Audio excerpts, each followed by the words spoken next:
Okay, I'm in the last shirt today. This one is the purple or the blue one. I had the gray one on and the black one on. So now we are with the blue one. Okay, I'm checking some other embroidery stuff that I can help with the price down so that I can start offering that one. Anyhow, folks.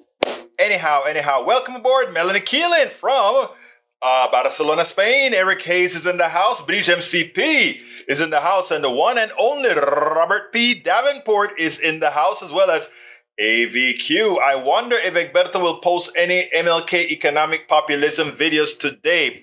No, but I have something for you. If I can find it after I play a video, because guess what?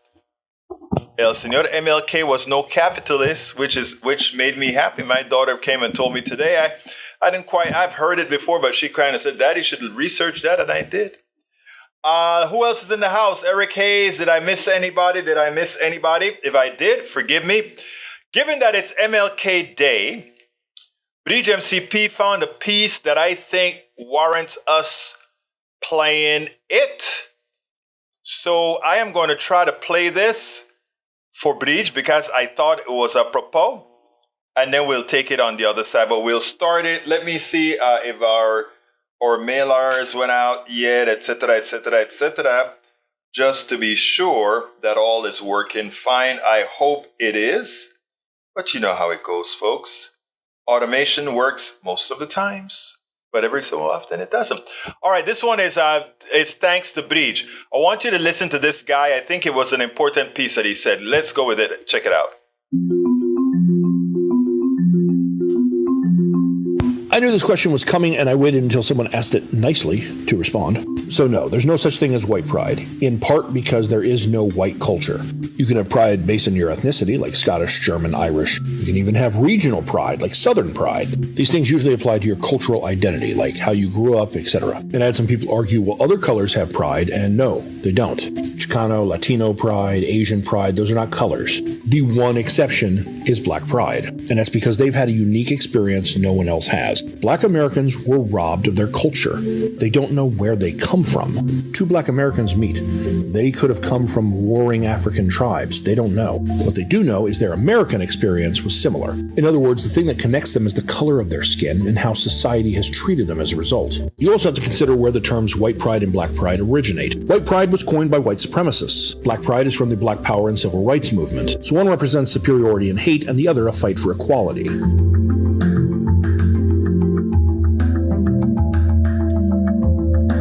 Michael is a filmmaker who went viral for his TikTok on race.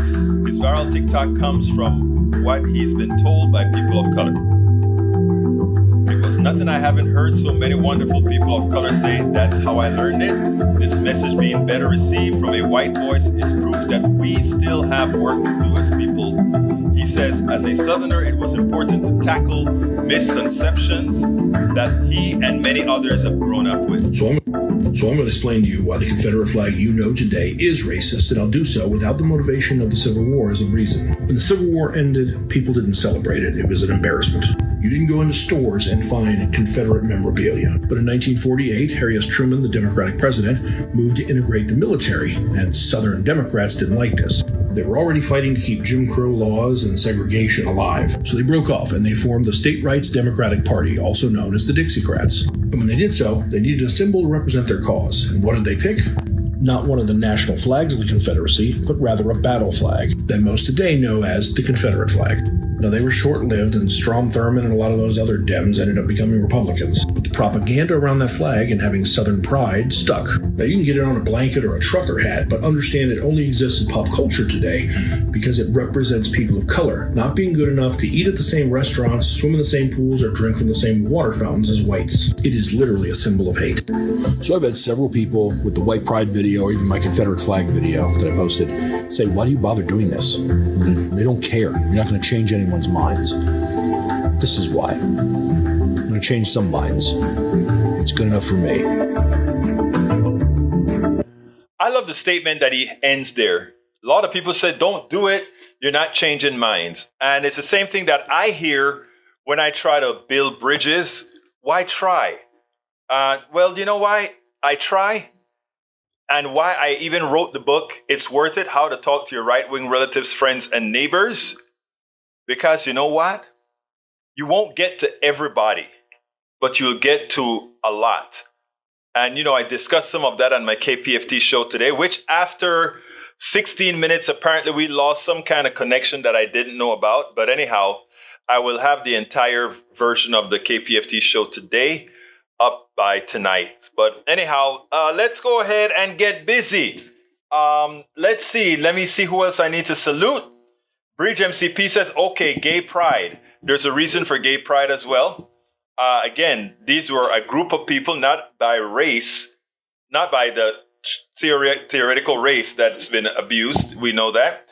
Eric Hayes says, it's a free world for sure, with free will, so move as you will. Of course.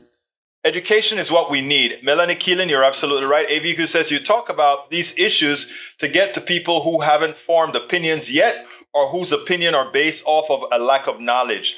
But once an opinion is entrenched, it's highly impossible to reverse without a personal impact. And that's what happened with a lot of Republicans, like Senator Thune, the senator from Pennsylvania. He hated gays.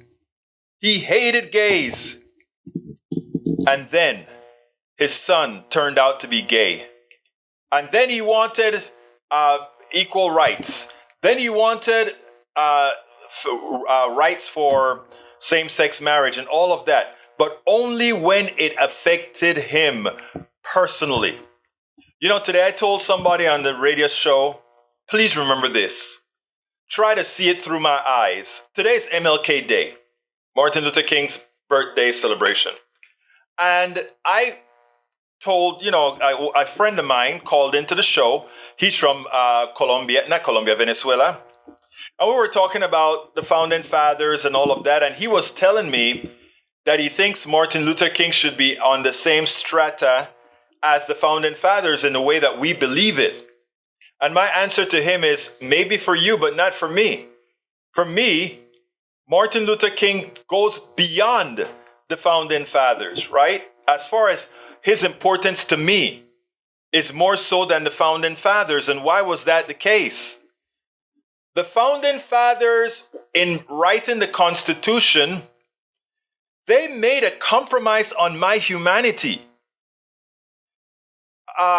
Martin Luther King was trying to rid America. We had already rid ourselves of that compromise with the 14th Amendment, or I don't think it was the one, whatever. We already rid ourselves of that, but we had not done it in the hearts of people, in our actions, etc. So Martin Luther King was there to say, we are acknowledging the humanity of everybody, diametrically opposed to what the founders wanted for people who looked like me and to women and others. Because remember, the founding fathers had no place for women. The founding fathers had no place for people who owned no land. It's important for us to know our history. One of the reasons that all these people want critical race theory, supposedly that's the thing, but in reality, the reason they don't want critical thinking taught in school is the indoctrination that we've learned over the decades goes away. And we accept ourselves as Americans for the flawed people that we are. We accept ourselves as a country who isn't just great, but trying to live up to what many thought we were. That is what Martin Luther King had tried, right? So I think it's important. I also told one of the callers today on my KPFT show, because I said America owe a humongous thank you to a humongous amount of gratitude to Martin Luther King. And the reason why Martin Luther King is due a very thank you is the following. There were factions that wanted an eye for an eye. You kill our people, we will kill you. You whip us, we'll whip you back. You sick the dog after us, we'll sick the dog after you. You murder us, we will murder you. And here comes Martin Luther King, says, let's try another tactic. Let's bring peace.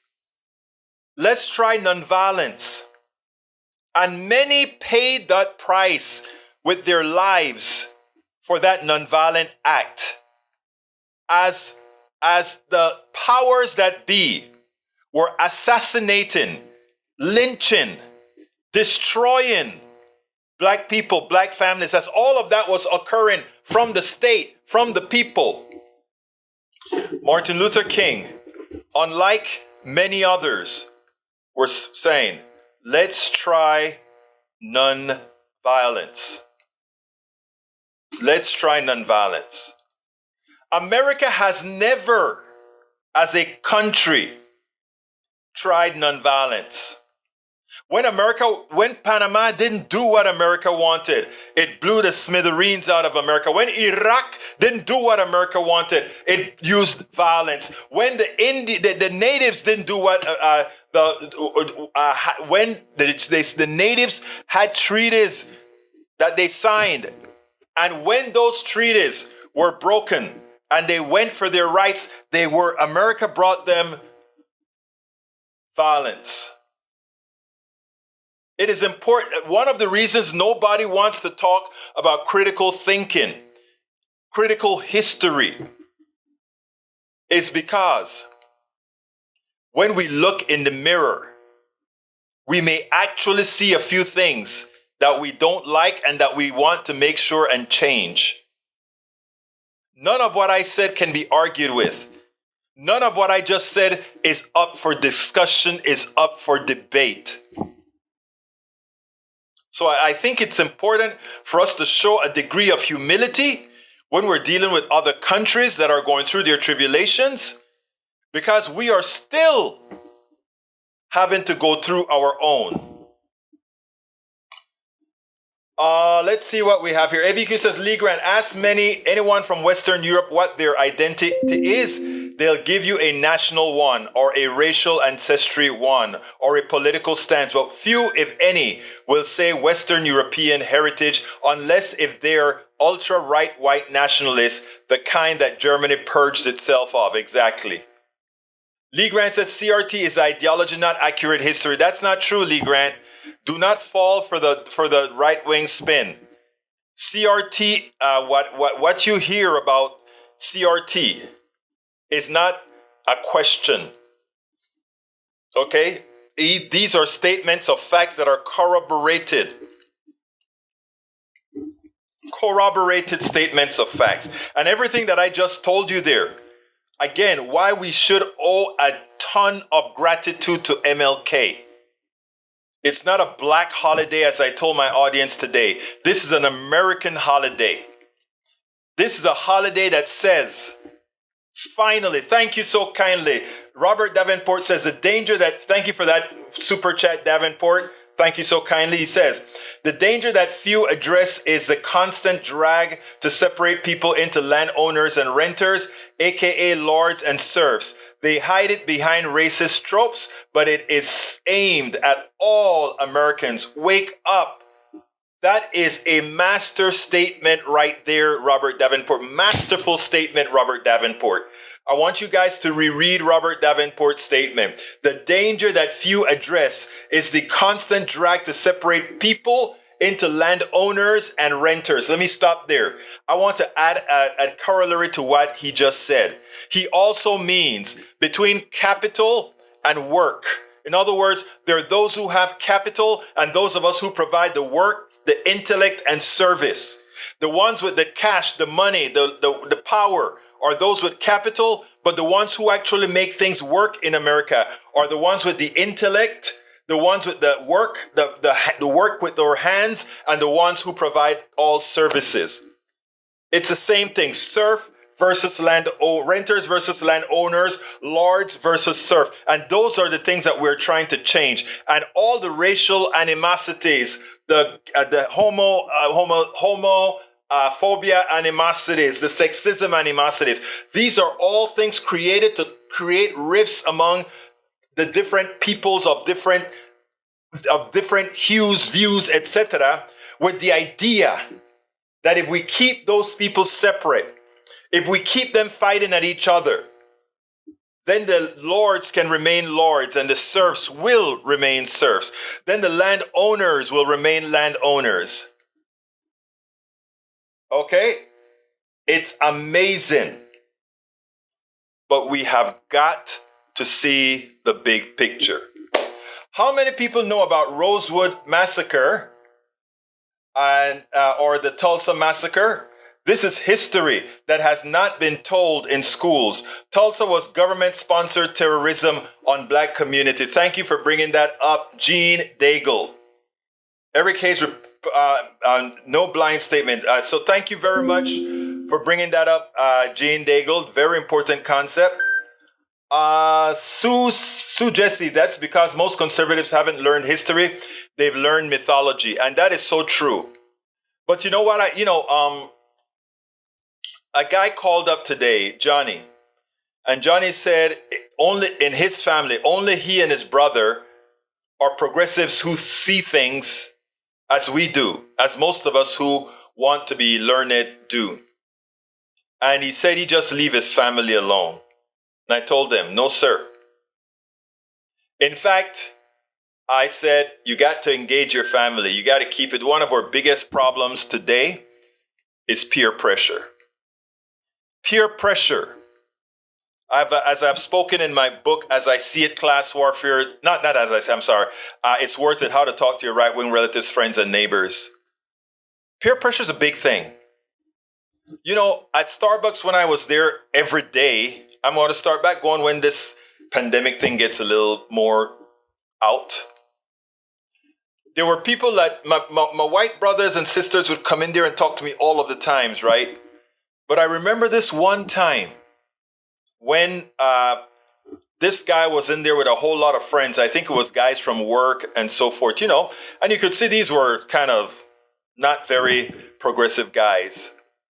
And when I walked in, you could see the color out of my friend's face fall. Because his biggest fear was that I was going to be going into that Starbucks when I saw him, pat him on the back and say, hey, what's up? Or get into the kind of meaningful conversations we had. I passed him like I never saw him. Just a little nod or something if I recall. Because I understand. I understand the dynamics. And like I told Johnny, it is about peer pressure. And when we can get enough people to break that, then we can make the change that needs to be made. All right. Let's see. Anything that I missed before I get on to the videos? Got a lot of videos for you guys today. Let's see. I want actually 3 very good videos that I got for you today. Let's go ahead and get started. I'm going to start with a funny video. And, you know, this one is with Ali Velshi. And it includes the right wing. So check this out. And then lo tendremos en el otro lado. Well, she does not mind that the right wing, the MAGA folks, are concerned about gas stoves, are concerned about crazy things. Because as long as they're concerned about all these crazy things, they wouldn't be concerned about 2 brown Muslim men doing something special. Check out what Ali Velshi had to say. I thought it was funny. Actually, it was funny. And you know what? It's so true. I am glad, though, about your segment about how folks are getting a little worried about the gas stoves, and you were talking about the culture wars and Dr. Seuss. And I remember Donald Trump talking about not enough water coming out of the shower, and he has to flush several times to get the toilet to work. But I'm glad about that, because what they're missing is the actual subversion going on in America tonight with 2 brown Muslim guys anchoring primetime back-to-back on a major American network. I mean, go crazy about your gas stoves, guys. No, I didn't, because they're worried about gas stoves. They're not worried about us, Mehdi. You have a good weekend, my friend. I'll see you Sunday night. Was that cool or what? I mean, it's good to have fun, this kind of fun on national TV when the joke is actually a reality. Of course it is. I thought that was so funny. You know, when I saw that, I'm like, what, Ali Velshi, what were you thinking? So I went ahead and I posted it, and then I tweeted it, and then Mehdi Hasan retweeted it and said LOL and retweeted it when he saw that I posted what Ali Velshi did. You know, I've spoken to Velshi a couple of times over direct message, and you know, I figured he would have said something. He didn't say anything, but Mehdi Hasan did. Let's see what else we got here. Oh, Ali hit it out of the park. I know. Was it funny or what? I thought it was funny as hell. Deborah Moyers, how you doing, my beautiful lady? Hey, Deborah, the show today at KPFT, something happened to the internet after 16 minutes. It just disappeared. That wasn't my fault. I didn't even know it wasn't saying. So what I do know now is that I got to keep monitoring. Here is a good breakdown of CRT. I don't know where, look, you don't have to look for a good breakdown on CRT, Lee Grant. Just go to where the source is, the guy who writes about it in legal classes. We don't teach it in high schools. We don't teach it anywhere. It is a concept that is taught to show how the systemic nature of what has occurred to people. I mean, to people of color. So please, don't listen to what the right wing has to say about it, okay? It makes absolutely no sense. Yeah, Prager University is a joke. Prager University is not a misinformation. It's a disinformation engine. I don't watch anything from Prager. My sister likes to use it. Like, you cannot learn from Prager. Prager is an indoctrination engine based on data that seem plausible, but that's really a joke. So I would never give anybody anything from Prager University if I love them. If you love somebody, you never distribute a Prager University piece because they are all ultimately wrong. That's my statement on Prager. All right, Maywood says, Eric Hayes, let's not forget the issues of obstruction and cooperation. Trump is trying to obstruct and fail to cooperate. Biden's team is cooperating and reported and turned everything over as soon as they found them. Yes, still an issue, and yes, still a violation, but much different in response. Fewer violation and fewer... Look, it's not... Let me tell you what it is, all right? There are like boxes being moved out of the Institute in Washington. Boxes get mixed up. It ends up in Biden's house. No reason for it to be there. None. Is it a violation? Yes. Is it a criminal violation? No. Donald Trump stole the paperwork. He physically took it to his home when he left the White House with the intent, God knows of what. Who knows?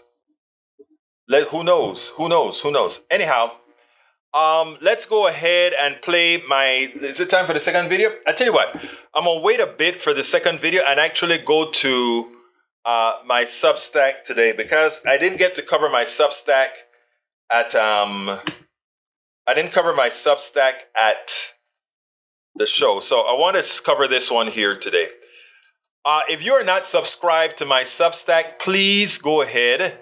I send a Substack out for every show at KPFT.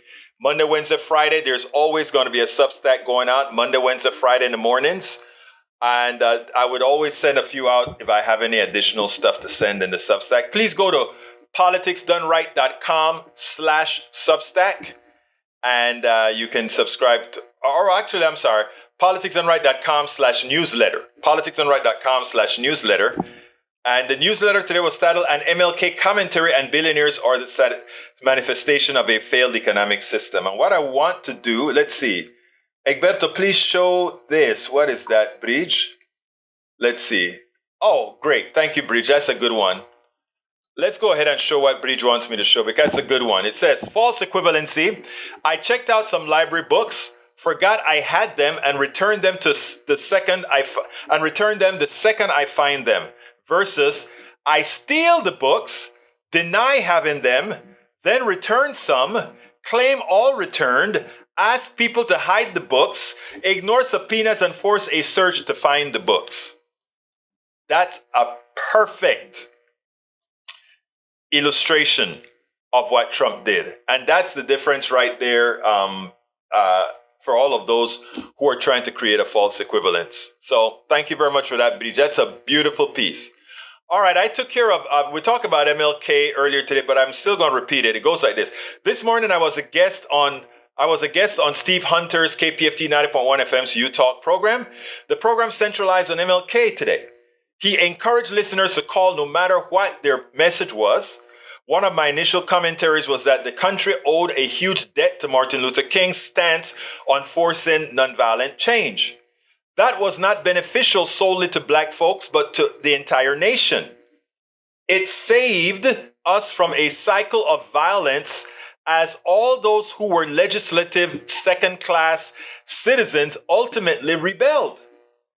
A listener called to reinforce that the MLK holiday was a black holiday and contrasted it to Thanksgiving and Columbus Day. Later in the program, I pointed out that this man's commentary was necessary. After all, his thought process is that of many who generally remain silent for fear others would judge them. The only way to change people's past indoctrination is for them to articulate their indoctrination so we can convincingly correct the record. Silence is the enemy. Fear of expression is the enemy. Talking and teaching critical thinking is a must. Ultimately, that is how we change minds and hearts. Very important. Okay, let's see what we get. A lot of oligarchs are dying strangely in and out of Russia. I wonder why. MLK's holiday is supposed to be one for the people, for the labor movement, for the struggle towards equity. Let me tell you something that I found out. And let me go ahead and put my regular stuff on the screen. But what I want to find for y'all is something that I read. I want to read something for you. Let's see. MLK, bear with me 1 second. I'm going to give it to you right now. MLK on capitalism, and I need to say Snopes. All right, I want to show you guys something. Because everybody, I like how everybody praises MLK, but the thing about it is MLK, for all practical purposes, was a democratic socialist, right? I want to read an account from Harry Belafonte of something that occurred at his apartment. During the after party, Belafonte wrote the following conversation that took place. Let me back up. Let me read this first. A party was held at Belafonte's large apartment. After the guests had left, King and some of his closest colleagues stayed and talked about the conditions in the country and the state of the civil rights movement. Among those present, in addition to King and Belafonte, were King's lawyer, Clarence Jones, his secretary and bodyguard, Bernard Lee, and Andrew Young, who would later become a congressman, the mayor of Atlanta, and also the UN ambassador to the United Nations under Jimmy Carter. During the after party, Belafonte wrote the following conversation that took place. And I want you guys to listen to this one in detail. As usual, Martin was late. He always packed too much into his schedule, trying to do it all. This time, a stop in Newark, New Jersey, had left him shaken. He'd met with Amiri Baraka, better known as Leroy Jones, the playwright, essayist, and poet, who had formed a group called the New Ark. Baraka identified himself as a black nationalist and now openly advocated violence. He'd been interested for carrying a gun during the previous summer riots in Newark, and with his own group, he was threatening to disrupt the city again. Martin had tried to reason with him with no success. Baraka and his followers had denounced Martin bitterly. They'd scoffed at nonviolence and vowed to tear Newark down in a matter of days. Martin was concerned that if Newark did blow, it would distract attention from the Poor People's Campaign and much that the movement had already accomplished. None of this, however, Martin revealed when he walked in, because our gathering included journalists, the New York Times' Tom Wicker and Anthony Lewis among them. He wanted to stay on point, not muddy a message. As on eve of Birmingham, We wanted to see media interest as much as raise money. I sensed Martin's mood, but saw him push it away. Instead, with all the passion he could muster, he talked up the Poor People's Campaign. Only when the journalists and paying guests had left did Martin let his feelings show with the inner circle that remained. This is the discussion you got to hear. Bernard Lee, Martin's personal secretary and bodyguard, was there that night. He was never far from Martin's side. So was Andrew Young, the future mayor of Atlanta. Stan Levinson was long since back in the circle. His exile had ended when Bobby Kennedy stepped down from being Attorney General. Clarence Jones, Martin's lawyer and another of his closest confidants, was there. My wife, Julie, was there. Too, her feet tucked up under her, a glass of vodka in her hand. Her opinions were sought and valued whenever the group met in our apartment. Martin poured the customary Bristol cream, but skipped the routine of seeing how much remained. His collar open, his shoes off, he sipped pensively at the oak bar. Andy Young and Stan and Clarence on either side of him, me as host being the bar. At first, Martin stayed on the subject of the evening. He spoke so quietly that Bernard, lying on a sofa behind him, soon fell asleep. But as he talked about Washington and what he hoped to accomplish, he grew increasingly agitated. What bothers you, Martin? I asked. What's got you in such a surly mood? Newark, Martin said, and proceeded to tell us of the unnerving visit with Amira Baraka. Beyond what an eruption in that city would mean, how it would take us off course, I'm just so disturbed at what I am hearing more and more. Somehow frustration over the Vietnam War has brought forth this idea that the solution resides in violence. What I cannot get across to these young people is that I wholly embrace everything they feel. It's just the tactics we can't agree on. I have more in common with these young people than with anybody else in this movement. I feel their rage. I feel their pain. I feel their frustration. It's the system that's the problem, and it's choking the breath out of our lives. In the pause that followed, Andy Young replied. Andy is a former mayor of Atlanta and was an ambassador to UN. So Andy replied, well, I don't know, Martin. It's not the entire system. It's only part of it. And I think we can fix that. Suddenly, Martin lost his temper. I don't need to hear from you, Andy, he said. I've heard enough from you. You're a capitalist and I'm not. And so we don't see eye to eye on this and a lot of other stuff. It was an awkward moment. Martin was really angry, but I understood the subtext. Deep down, Andy was ambivalent about the Poor People's Campaign. You see, Andy was one of those uppity brothers, right? He couldn't see the big picture. You had to be for all. All. Those are my words, actually. All the other goals that we had set for ourselves up to this moment were tangible.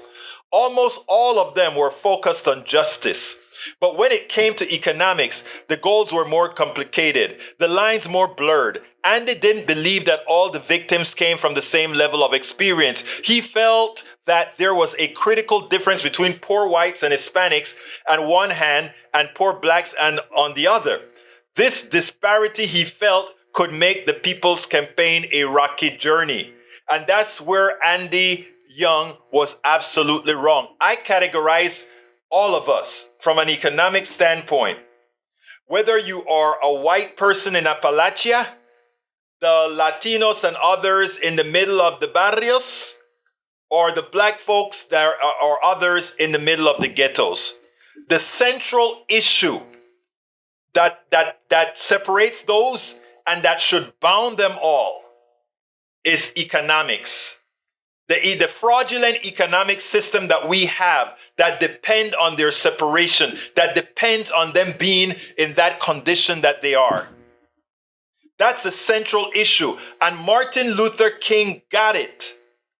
Andy Young did not. Martin got it when he talks about the Poor People's Campaign. It was not the Poor Black People's Campaign. It was the Poor People's Campaign. And he understood that it was the economic system that was systemically fraudulent, that depended on having an underclass, depended on some being permanently poor, so that others could take the spoils. Martin Luther King got it. Andy Young never did. The tension peaked. The trouble, Martin went on, is that we lived in a failed system. Capitalism does not permit an even flow of economic resources. With this is Martin Luther King talking here. With this system, a small privileged few are rich beyond conscience, and almost all others are doomed to be poor at some level. Even those who think they have don't get it. Taking a sip from his glass, he continued, "That's the way the system works. And since we know that the system will not change the rules, we are going to have to change the system." To which I tell my brothers and sisters, that is why I do what I do. That's why many do what we do. We are the ones. We have to change this evil system that is predicated on having a poor. When in fact, when I play that piece for you, where Andrew Ross Sorkin says the following: unemployment is too low. The Federal Reserve is going to raise interest rates until we can get unemployment higher. It tells you are in a failed system. If you have a system that is predicated on having people in pain, you have a failed economic system. It is so clear. This is so clear. And I wish more people would see it. It is so important. It is so important. All right, let's go ahead and play the CNN's video with Jake Tapper. And I'll take me a little break here as I center myself, get my pressure down. Because as I spoke the words of Martin Luther King, I could just feel myself channeling the Brother King and Brother X all at once. So let's go ahead and listen to Jake Tapper.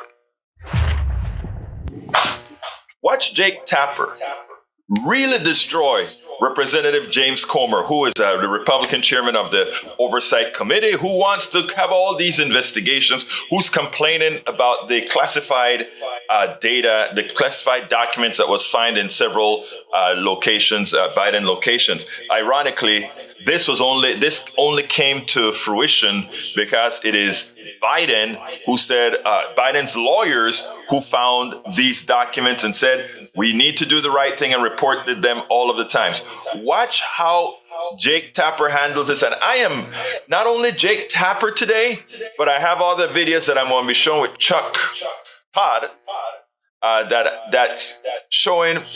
It seems like these journalists are not going to give the Republicans the pass that they normally give them. I hope it continues, but he really gave this Republican, James Comer, a really, really good hit. Check this out. Then let's take it on the other side. You're talking about the Trump documents. Former President Trump is under an investigation for his own classified documents. There are about 20 in the case of Biden. For Trump, there are more than 300 classified documents in Mar-a-Lago. A big difference here, just on the facts. Trump did not fully comply with the subpoena. His lawyers falsely told investigators that they turned everything in. Take a listen to what you told CNN about this situation last November. I don't know much about that. That's not something that we've requested information just to see what was going on, because I don't know what documents were at Mar-a-Lago. So, that's something we're just waiting to see what comes out on that. But is it fair to say that investigation won't be a priority? That will not be a priority. So what do you say to viewers who don't understand why President Biden's documents seem like a big priority for you, but President Trump, who took hundreds more documents, did not comply with the subpoena, did not reach out to the National Archives or the Justice Department to say, hey, we found these documents? It's not a priority. Do you only care about classified documents being mishandled when Democrats do the mishandling? Absolutely not. Look, we still don't know what type of documents President Trump had. That's one of the questions we've asked National Archives. Just because Joe Biden's lawyers said they turned over 5 documents doesn't mean they just turned over 5 documents. They could have turned over 500 documents. At the end of the day, my biggest concern isn't the classified documents, to be honest with you. My concern is how there's such a discrepancy in how former President Trump was treated by raiding Mar-a-Lago, by getting the security cameras, by taking pictures of documents on the floor, by going through Melania's closet, versus Joe Biden. They're like, okay, your personal lawyers who don't have security clearance, they can go through, they can just keep looking and keep looking and determine whatever's there. That's not equal treatment. And we're very concerned. And there's a lack of trust here at the Department of Justice by House Republicans. That's the outrage. So I get that, but there's a big difference in how President Biden and his team reacted and how President Trump and his team reacted. The FBI searched Mar-a-Lago because Trump, for more than a year, refused to turn over documents to the National Archives and the Justice Department, which was trying to get them back into secure hands. Trump and his lawyers lied about it. Trump lied about not having classified documents, did not keep them in a secure location, did not comply with the subpoena, but said he had. And that search warrant, which Trump forced out into the open through his legal machinations, that cited laws that Trump might have violated, including the Espionage Act. You wonder, what took these guys so long to force these guys' hands? I mean, I think Jake Tapper did a great job by not allowing the bloviations of an inconsistent set of Republicans to get forth to the people listening. Great job. Good job, Tapper. We spend a lot of absolutely great job by Jake Tapper there. I think he needed, I am generally so upset with Sunday morning news because they give these guys, specifically Republicans, a pass all of the times. This time around, Tapper did a great job. Robert Davenport says, my personal philosophy about this great country of ours is I don't just want my slice of the American pie. I want to change the recipe. I love that. You're absolutely right. Tom C. says, reclassified docs. Media fails to see that the real problem is the lack of basic inventory system for the transfer and return of important publications like that in the public libraries. And the other thing also, Tom sees, I don't think these people get the originals. They get copies, right? So they get copies engulfed in a top secret thing. So it's really I find it amusing because once you have a top secret document, the law can tell you don't take a picture of it or whatever. But once you have access to it in a private area, you are able to do as you please with it. We got to be careful about how seriously we really consider these things, if you will. All right, but he says so many people in the past could have documents. Who know? Absolutely. And not only that, like I said, Bridge, nobody can stop you from taking pictures of these things once it's outside of the skiff, if you will. Right? You can't. Gene Daigle says Chuck Todd on Meet the Press is the worst for giving Republicans a pass and not asking the proper and appropriate questions. And what I'm going to show you is Chuck Todd partially redeemed himself yesterday. Check this out. Could it be that our esteemed mainstream media Sunday journalists, Sunday hosts, are starting to realize that the way they have handled Republicans over the last several years made them a clear and present danger to America, and as such, have started really interrogating them as they should. Chuck Todd didn't do a bad job here. As this senator came and attempted to bloviate, as he attempted to just give a whole bunch of false information about Joe Biden, etc., or Hunter Biden. Chuck Todd didn't allow him to go unscathed. And that's a change from giving these guys the benefit of the doubt, which too often they've done. So check out this interview. Check out how he handles the senator when he starts talking about Hunter Biden, and then we'll take it on the other side, because the senator gets very defensive. And Chuck Todd gave it right back. Check it out. We'll talk about it on the other side. Senator, do you have a crime that you think Hunter Biden committed? Because I've yet to see anybody explain it is not a crime to make money off of your last name.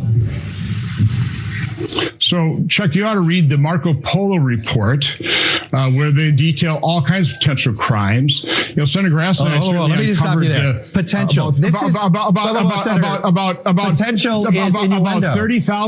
$30,000. Investigation. I mean, Chuck, is it a crime to be soliciting and purchasing prostitution in potentially European sex trafficking operations? Is that a crime? Because Chuck Grass and I laid out about $30,000 paid by Hunter Biden to those types of individuals over December 2018, 2019, about $30,000. This is about the same time that President Biden offered to pay about $100,000 of Hunter Biden's bills. I mean, again, that's just some information. I don't know exactly. Here's what I don't get. All right, Senator. It doesn't really look on the. It sounds sleazy, as you know. I'll take you at your word that you're ethically bothered by Hunter Biden. I'm curious, though. You seem to have a pattern. Are you not? I seem to have a pattern. I'm a journalist. I have to deal in facts. I deal in facts. It says, Senator, my question to you is, I'm always worried. I have skepticism of both parties. I sit here with skepticism of a lot of people's work. And I'm curious, were you at all concerned? Your Senate Democrats want to investigate Jared Kushner's loan from the Qatari government when he was working in the government negotiating many things in the Middle East. Are you not concerned about that? And I say that because it seems to me if you're concerned about what Hunter Biden did, you should be equally outraged about what Jared Kushner did. I'm concerned about getting the truth. I don't target individuals. You don't? You're targeting Hunter Biden multiple times on this show, Senator. You're targeting an individual. Chuck, Chuck, part of the problem, and this is pretty obvious to anybody watching this, is you don't invite me on to interview me. You invite me on to argue with me. I'm just trying to lay out the facts that certainly Senator Grass and I uncovered. They were suppressed. They were censored. They interfered in the 2020 election. Conservatives understand that. Unfortunately, liberals in the media don't. And that's part of the things that part of the reasons our politics are inflamed is we do not have an unbiased media. We don't. It's unfortunate. I'm all for a free press. It needs to be more unbiased. Senator, there's misinformation on both sides, but the censorship and suppression we're trying to do issues here in from the left. Partisan cable. Look, you can go back on your partisan cable cocoon and talk about media bias all you want. I understand it's part of your identity. Now ask yourself this question. Would you have ever believed Chuck Todd would have nailed the Senator Johnson by saying, you can go and play your identity in effect, he was saying, at Fox News, but it's not going to play here? I mean, when I heard Chuck say that, it was like, it's about time. Look, he wants to investigate Hunter Biden, but he doesn't want to investigate Jared. Think about that. Jared, who took a whole lot of money from the Saudis while in office. As it turns out, Hunter Biden is not in office. Hunter Biden is just a private citizen. So, I really love the way that Chuck handled this. Of course, I think he could always be tougher, but as it turns out, this is how you have to handle these criminals as the criminals that they are in what they've done to the American population. All right, here is the piece that Bridge MCP want me put on the screen. It says, Mark Meadows' cell phone is everything Republicans wish Hunter Biden's laptop was. Exactly. That's funny, but it's true. All right, let's see what else we got here. What time is it? Oh, we are at 54 already. It's time for me to say, let me see. Robert says, Chuck Todd is a kiss-up wannabe. His personal ambition appears to almost always trump his journalistic impulses. He has a lot of ground to make up before he gets any credibility. I agree. I favor decriminalization. This is from Michael Rudnin. I favor decriminalization of legalizing sex work for willing adults who choose this profession. I agree 100%. Human trafficking is still a crime. If there's sex slavery and no underage participants involved, I basically don't care, except to say give them health care. Bridge bookmark it, Lee. Let's see what else to say. Gene Daigle says, that is shocking. That is possibly a one-off for Chuck Todd. We'll see if he can be more like another fellow Republican journalist in Jake Tapper. I agree. Egberto, please reread that. You said it backwards. Okay, I better reread it. If AVQ said I said it backwards. I favor decriminalizing or legalizing sex work for willing adults who choose this profession. Human trafficking is still a crime. If there's no sex slavery and no underage participants involved, I basically don't care except to say, give them health care. I hope that is what you meant, my brother. All right. We don't want misinformation going out there. And if I read it to misinform, you bet your life I'm going to read it again. So sorry about that. Anyhow, folks, please go and consider subscribing to my newsletter. It's both free and not free. If you want to support me, buy me a coffee a month, subscribe to it, please. It's at politicsdoneright.com/newsletter. politicsdoneright.com/newsletter. I have to be honest with you. Our contributions have dipped quite a bit. And we need to I'm not the best marketer there is. So please consider going to politicsdoneright.com/newsletter to help us continue doing what we're doing. You can support us at PayPal by going to politicsdoneright.com/PayPal. You can also support us at politicsdoneright.com/Patreon. And you can buy all of our books at politicsdoneright.com/books. AVQ says, Egberto, one thing before I go, is there any way to get Twitch and YouTube comments to be redirected to Facebook? I don't have control over that. I can put that as a request in for future versions of the software, but I can't do that right now. I don't have the power to do that, I guess is what I'm saying. But look, as usual, it has been my honor to be with all of you. Happy MLK Day. Please, let me make sure folks know this, right? I think I've said this at all, but since we get new viewers every day, I like folks to know specifically, I don't believe in race. But we live in a racialized society. And because we live in a racialized society, I must discuss race. Bridge MCP, thank you so kindly. Your message is teaching me how to talk to others. Thank you.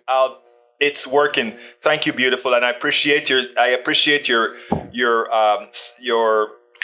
super chat. Appreciate it very much. So, I think I want people to understand. In a racialized society, we have to speak race and we have to be honest about it. We have to be honest about the indoctrination that occurs on all sides. But specifically, we have to talk as well on white supremacy, not on an individual basis, but on a systemic basis and how it affects society as a whole. It's important. We can't keep throwing things under the rug. That's why I'm very frank about it.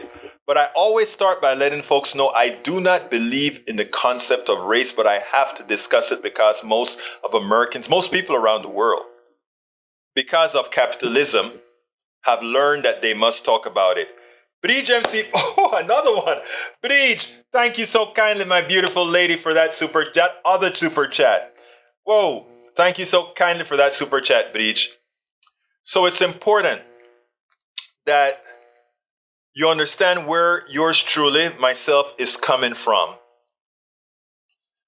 I only speak about issues as they are. Ben Shapiro, let's see, Lee Grant says Ben Shapiro took it at Harvard. Check out his conclusion.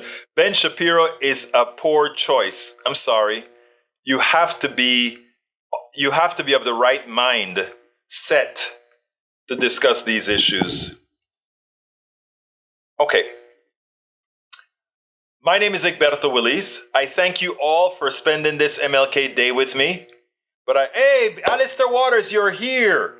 You're here. Welcome, Alistair. Welcome, Alistair. Did I miss anybody else? I'd like to call out everybody before I leave. I don't think I saw anybody else that I missed. But anyhow, I got to get out of here. My name is Egberto Willis. This is Politics and Right, and you guys know how I end this, baby. I am what? Out. We spend a lot of time deconstructing the news, trying to parse it into a form that everybody can understand. We try to find those little nitpicks where it flies above the fray, etc. If you really like these videos that we do, I want to ask a big favor. Please go ahead, number 1, subscribe to our channel, and number 2, please join if you can. Thank you so kindly for watching. Keep watching. Please remember to share. We must populate the entire internet with our progressive message, a message that we know is what most Americans say that they want. So help us, please join.